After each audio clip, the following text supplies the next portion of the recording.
नमस्कार, बहुत स्वागत है आपका। मैं हूं आपके साथ नेहा दुबे। बुलेटिन की शुरुआत बड़ी खबर के साथ। बड़ी खबर इस वक्त की प्रधानमंत्री से मिले, बता दें आपको मिलेंगे रक्षा मंत्री राजनाथ सिंह। पहलगाम हमले से जुड़े हुए अब तक की सारी जानकारी देंगे। बैठक में कोई बड़ी रणनीति बन सकती है। पहलगाम आतंकी हमले को लेकर सियासत काफी तेज दिखाई दे रही है। अखिलेश यादव ने खुफिया विफलता को जिम्मेदार ठहराया है।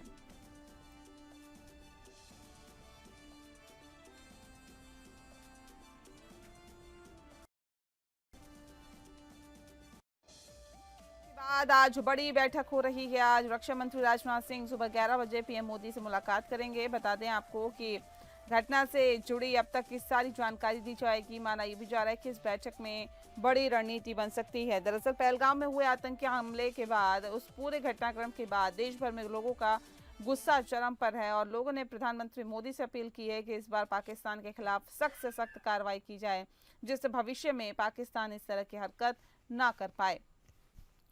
उधर इस हमले को लेकर सियासत भी काफी ज्यादा तेज है। समाजवादी पार्टी यानी कि सपा के अध्यक्ष अखिलेश यादव ने पहलगाम आतंकी हमले के लिए खुफिया विफलता को जिम्मेदार ठहराया है। उत्तर प्रदेश के पूर्व मुख्यमंत्री अखिलेश यादव ने आतंकवादी हमले के प्रत्येक पीड़ित के परिवार को 10 करोड़ रुपए की वित्तीय सहायता और एक सरकारी नौकरी देने की मांग की है।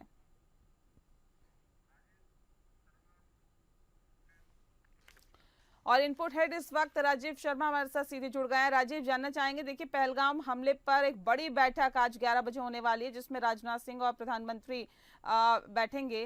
क्या जानकारी इस बैठक से जुड़ी हुई आपके पास है राजीव? नेहा, प्रधानमंत्री नरेंद्र मोदी और राजनाथ सिंह की एक मीटिंग कल रात सीडीएस की मीटिंग के बाद हो चुकी है। कल सीडीएस जनरल चौहान ने ब्रीफ किया था राजनाथ सिंह को, उसके बाद में राजनाथ सिंह प्रधानमंत्री से मिल गए थे।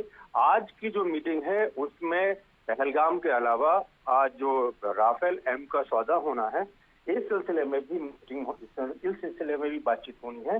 इसके अलावा पाकिस्तानी जो आर्मी है वो लगातार सीज फायर का उल्लंघन कर रही है। रात 5वीं बार लगातार सीज फायर का उल्लंघन किया है।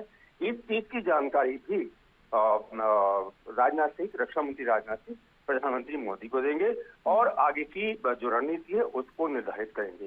यहाँ एक डेवलपमेंट ये भी हुआ है, अरब सागर में आईएनएस विक्रांत को फॉरवर्ड मोर्चे पर लगाया गया था, लेकिन कल रात उसको वापस लिया गया है। तो क्या और डेवलपमेंट हो रहे हैं और किस तरीके से पाकिस्तान की घेरेबंदी करनी है, उसको किस तरीके से नाको चने चबाने की तैयारी की जा रही है, इसको लेकर के आज रक्षा मंत्री और प्रधानमंत्री की मीटिंग होने जा रही है। जी, बताया ये भी जा रहा है कि इस बैठक में एक बड़ी रणनीति बन सकती है। देखिए यहाँ पर राजीव, अखिलेश यादव जो कि समाजवादी पार्टी के राष्ट्रीय अध्यक्ष हैं, उन्होंने 10 करोड़ रुपए, पीड़ितों के परिवार को 10 करोड़ रुपए वित्तीय सहायता और एक सरकारी नौकरी देने की मांग की है। देखिए, वो विपक्ष में बैठे हैं तो इसलिए वो इस समय कुछ भी मांग कर सकते हैं, लेकिन ऐसा माना जा रहा है कि जो केंद्रीय सरकार है वो सारे जो सही उचित कदम हो सकते हैं वो इस मामले में उठा रही है और कोई भी पीड़ित है उसको, उसके जख्मों पर मरहम लगाने के लिए केंद्र सरकार जो भी उचित होगा वो कदम उठाएगी। बहुत शुक्रिया आपका राजीव, तमाम जानकारी हम तक पहुंचाने के लिए। तो जाहिर तौर पे जो भी उचित कदम होगा वो उठाया जाएगा। फिलहाल आपको बता दें कि रक्षा मंत्री राजनाथ सिंह और प्रधानमंत्री की 11 बजे एक अहम बैठक होने वाली है। और इस बीच एक और बड़ी खबर का रुख कर रहे हैं। इस वक्त की बड़ी और अहम खबर, आज जम्मू विधानसभा का विशेष सत्र बुलाया गया है। पहलगाम आतंकी हमले के बाद विशेष सत्र बुलाया गया है। आतंकी हमले में जान गंवाने वालों को श्रद्धांजलि दी जाएगी। बता दें आपको कि केंद्र के समर्थन में आएगा प्रस्ताव। बताया ये भी जा रहा है कि पहलगाम आतंकी हमले के बाद आज जम्मू विधानसभा का विशेष सत्र बुलाया गया है। सत्र में आतंकी हमले की निंदा करने के साथ ही आतंकी हमले में जान गंवाने वालों को श्रद्धांजलि दी जाएगी। हमले के बाद केंद्र सरकार की ओर से उठाए गए कदमों के समर्थन में सर्वसम्मति से एक प्रस्ताव भी पास किया जाएगा। बताया भी जा रहा है कि विभिन्न राजनीतिक दलों के नेताओं का कहना है कि दहशतगर्दी के खिलाफ ये सत्र खास होगा।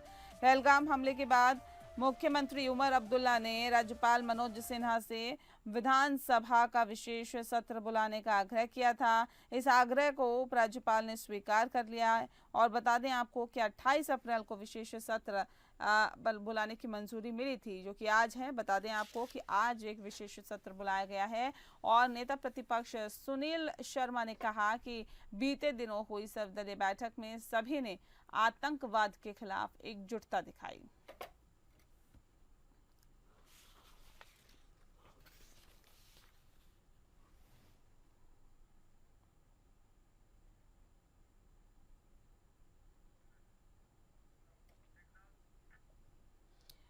शेख दाऊद ज्यादा जानकारी के साथ सीधे हमारे संवाददाता फोन लाइन पे जुड़ गए हैं। शेख, जानना चाहेंगे आपसे कि विशेष सत्र आज बुलाया गया है और क्या इसका मकसद है, क्या इसका मोटिव है, क्या जानकारी अभी तक निकल के सामने आ पाई है शेख? बिल्कुल, जिस तरह आपको पता है कि जो पहलगाम में जो सानिया पेश आया है उसको मद्देनजर रखते हुए आज चीफ मिनिस्टर उमर अब्दुल्ला ने जम्मू में एक सेशन रखा है असेंबली के अंदर, ताकि वहां पे मजम्मत हो जाएगी इस चीज से। तमाम जो जितने भी पॉलिटिकल पार्टी के जो एमएलए हैं वो इसमें शिरकत करेंगे और देखेंगे आखिरकार ये लाहे अमल क्या रहेगा इस पे, और ये अटैक कैसा हुआ है, आगे क्या रद्द रहेगा, और कुछ मिनटों तक शांति भी रहेगी। उनको शताली देंगे और दुआ करेंगे कि जिस यहाँ पे जो शहादतें हुई टूरिस्टों की, उनके हक में ये 2 मिनट साइलेंट रहेगा तमाम पॉलिटिकल लीडर के लीडर।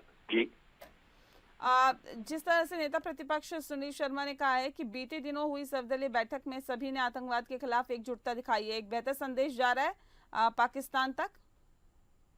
देखिए, बिल्कुल जिस तरह हर एक मजम्मत करते हैं, चाहे वो पॉलिटिकल लीडर हो या आम जनता हो, हर एक ने इस चीज पे मजम्मत की है। बट जो एमएलए लंगेट है इंजीनियर रशीद का भाई शेख खुर्शीद, उसने ये कहा कि ये पहली बार हमने देखा है कि जम्मू कश्मीर के लोग एक ही प्लेटफार्म के नीचे आ गए और उन्होंने आतंकवादी और पाकिस्तान के खिलाफ यहाँ पे जल से जुलूस निकाले और कैंडल मार्च भी निकाला है। तो उसके बाद जो यहाँ पे सिक्योरिटी फोर्स और गवर्नमेंट ने जो इनिशिएटिव लिया है, जितने भी एक्टिव मिलिटेंट है उनके घर को नष्ट किया है, शायद इससे मसला हल नहीं हो जाएगा। मसला सिर्फ बातचीत से हो जाएगा। गवर्नमेंट को चाहे कि वो बातचीत पे जोर दे ताकि जंग से कोई मसला नहीं है। जी, बहुत शुक्रिया आपका शेख दाऊद, तमाम जानकारी हम तक पहुंचाने के लिए।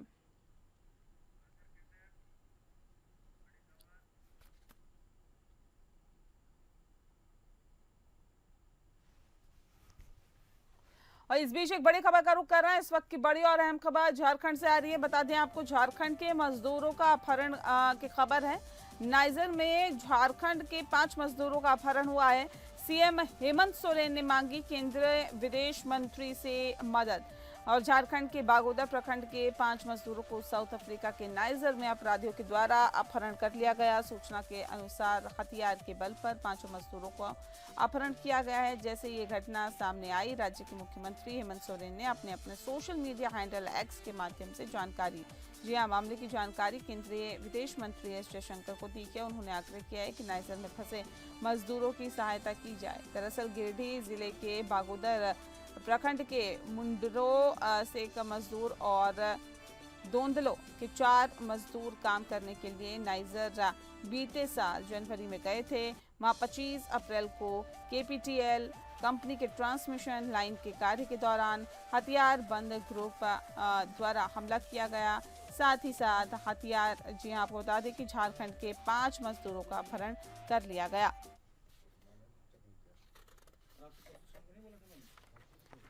जब ये मामला प्रकाश में आया तो झारखंड के मुख्यमंत्री हेमंत सोरेन ने तुरंत और तत्परता दिखाते हुए अपने सोशल मीडिया हैंडल एक्स के जरिए देश और विदेश, आपको बता दें कि देश के विदेश मंत्री एस जयशंकर से मदद मांगी है और जल्द से जल्द झारखंड के 5 मजदूरों को सही सलामत भारत लाने की बात कही है।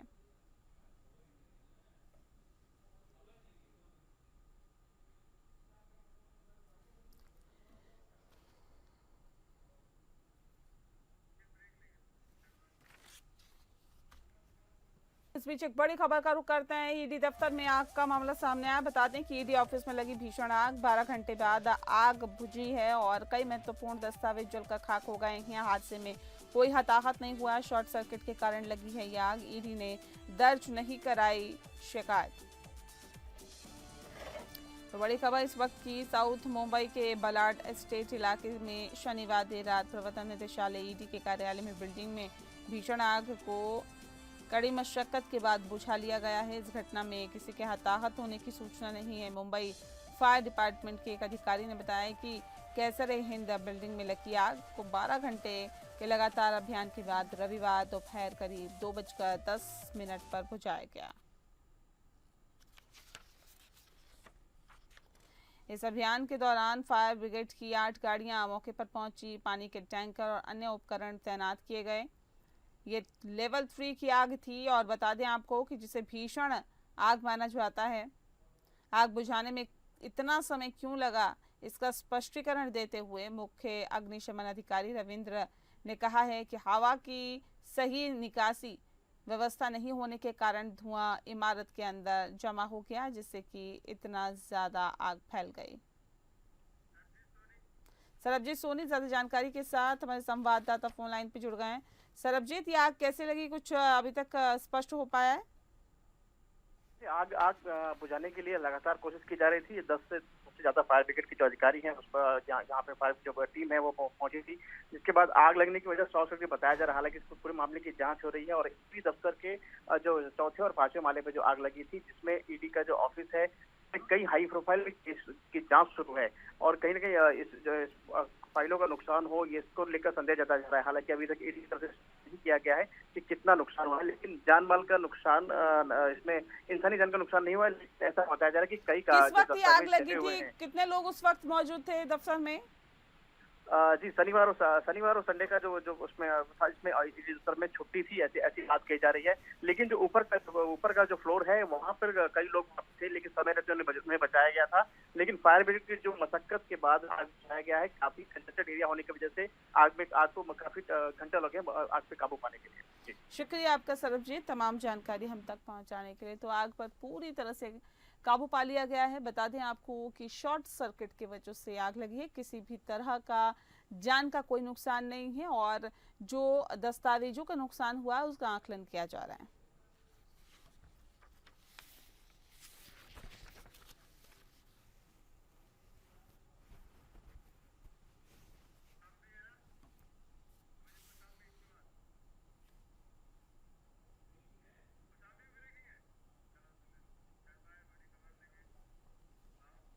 और चलिए इस पीछे एक और बड़ी खबर का रुख करते हैं। कौशाम्बी से बड़ी खबर आ रही है। मिट्टी का टीला ढहने से आपको बता दें कि बड़ा हादसा हो गया है। टीले में दबकर 5 लोगों की मौत हो गई है। 3 लोग हादसे में घायल हुए हैं। सभी को जिला अस्पताल ले जाया गया है। शोरगुल सुनकर मौके पर ग्रामीण पहुंच गए। भीड़ इकट्ठा हो गई और ग्रामीणों ने रेस्क्यू कर सभी को बाहर निकाला। सुबह लगभग 7:30 बजे का ये पूरा मामला है। घर की पुताई के लिए मिट्टी की खुदाई कर रहे थे। 5 लोगों की मौत से गांव में मातम पसरा हुआ है। परिजनों का रो रो कर बुरा हाल है। पुलिस मौके पर पहुंची और फायर ब्रिगेड की टीम भी मौजूदा वक्त मौके पर पहुंची। कोखराज थाना क्षेत्र के टीकटी गांव का ये हादसा है जिसने सभी को सन्न कर दिया।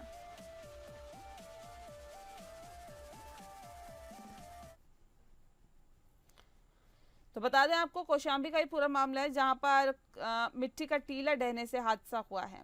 टीले में दबकर 5 लोगों की मौत हो गई है। यहाँ पर माटी खोदने ग्राम टीकरडी में कुछ एससी लोग, कुछ लड़कियां और एक बुजुर्ग, जिसमें 6 लोग थे, जिसमें एक की जान बची। मिट्टी खोदने के दौरान पुरेड़ जो घर में लीपा पोती के लिए दुर्घटना में दर्दनाक मौत हो गई मिट्टी गिरने की वजह से।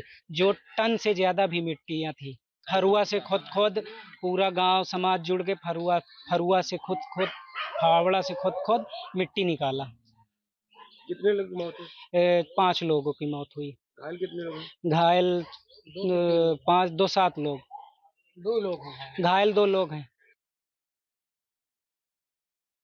तो बता दें आपको कि मिट्टी का टीला ढहा है जिससे कि 5 लोगों की मौत की खबर अभी तक निकल के सामने आई है और बताया जा रहा है कि कुछ लोग घायल भी हैं। घायलों को अस्पताल में भर्ती कराया गया। रामकिशन ज्यादा जानकारी के साथ हमारे संवाददाता फोन लाइन पे जुड़ गए हैं। रामकिशन, जानना चाहेंगे इस मिट्टी के टीले के ढहने की वजह क्या है, कैसे ये हादसा हुआ, कौन कौन थे जिनकी मृत्यु हुई है, कितने लोग घायल हुए, तफसील से जानकारी दीजिए इस खबर पर। जी, मैं बताना चाहता हूँ जी कि कौशाम्बी जिले कोखराज थाना क्षेत्र के टीकटी गांव में तालाब, गांव के किनारे एक तालाब है जिसमें कि घर की पुताई के लेकर मिट्टी खुदाई के लिए कुछ महिलाएं गई थी, जिसमें कि 7-8 लोग गए थे। वहां जब मिट्टी खोद रहे थे तो पूरा डीला ऊपर से महिलाओं और किशोरी के ऊपर ढा गया था, जिसमें कि 5 महिलाएं गंभीर और घायल हो गई, जिनको अस्पताल ले, जहाँ पे अस्पताल पहुंचते हुए 3 महिलाएं, 2 किशोरी की मौत हो गई थी, जबकि 3 लोग गंभीर घायल हो, वो भी उनका जिला अस्पताल में इलाज चल रहा है। जी, चलिए शुक्रिया आपका रामकिशन, तमाम जानकारी हम तक पहुंचाने के लिए।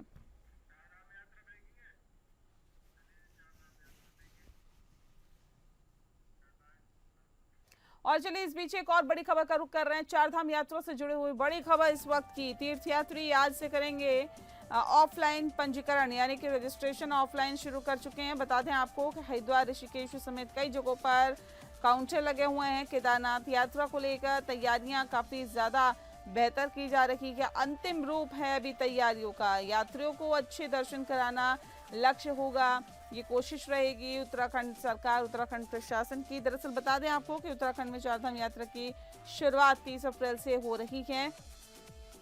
अक्षय तृतीया के दिन गंगोत्री यमुनोत्री धाम के कपाट खुलेंगे, जबकि 2 मई को केदारनाथ व 4 मई को बद्रीनाथ धाम के कपाट खोले जाएंगे। चारधाम यात्रा की योजना बना रहे तीर्थयात्री आज से ऑफलाइन पंजीकरण कर सकेंगे। इसके लिए हरिद्वार, ऋषिकेश, हरबटपुर, विकासनगर में सुबह 7 बजे से पंजीकरण काउंटर खुल गए हैं। 60% पंजीकरण ऑनलाइन के माध्यम से किए गए हैं। सरकार ने श्रद्धालुओं की सुविधा के लिए 40% रजिस्ट्रेशन ऑफलाइन करने की व्यवस्था की है। अब तक ऑनलाइन के माध्यम से 21.55 लाख, यानी कि तकरीबन 21.5 लाख के आसपास यात्री जो हैं रजिस्ट्रेशन करा चुके हैं। चारधाम यात्रा मार्गों में प्रवेश द्वार ऋषिकेश में 30, हरिद्वार में 20, हरबटपुर में और विकासनगर में 15 पंजीकरण काउंटर बनाए गए हैं, जहां पर तीर्थयात्री जाकर अपना रजिस्ट्रेशन करा सकते हैं। पर्यटन मंत्री सतपाल महाराज ने बताया कि चारधाम यात्रा पर आने वाले जो यात्री हैं वो पंजीकरण अनिवार्य उनके लिए है और श्रद्धालुओं को ऑनलाइन ऑफलाइन पंजीकरण की सुविधा भी दी गई है। 28 अप्रैल से ऑफलाइन पंजीकरण शुरू किए जाएंगे, यानी कि आज से पंजीकरण शुरू कर दिए गए हैं ऑफलाइन।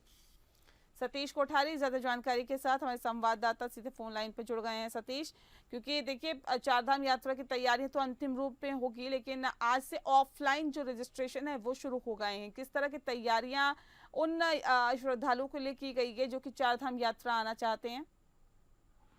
देखिए, चारधाम यात्रा को लेकर लगातार बैठकें चली है, लगातार अब अंतिम रूप है, क्योंकि आज जो है सबसे बढ़िया, कल रात को भैरवनाथ की पूजा अर्चना हुई और आज समझ ले कि आज से जो है यात्रा प्रारंभ हो चुकी है, क्योंकि बाबा केदार की डोली अपने जो पीठ है उनका, जो जहाँ पे गद्य स्थल है वहां से निकल चुकी है और आज से चारधाम यात्रा शुरू मानी जाती है, क्योंकि जैसे ही गद्य स्थल से डोली उठती है वैसे ही चारधाम यात्रा शुरू हो जाती है। तो उसको लेकर पूरी तैयारियां हैं, शासन प्रशासन की तरफ से सारी तैयारियां लगी हुई हैं। और जहाँ मैं बात करूँ ऑफलाइन रजिस्ट्रेशन की, तो आज से ऑफलाइन रजिस्ट्रेशन शुरू हो गए हैं और जगह जगह, जैसे मैं बात करूँ विकासनगर, हरबटपुर में बात करूँ, ऋषिकेश में बात करूँ, हरिद्वार, इन जगहों से ऑफलाइन रजिस्ट्रेशन का भी सिलसिला आज से शुरू हो गया।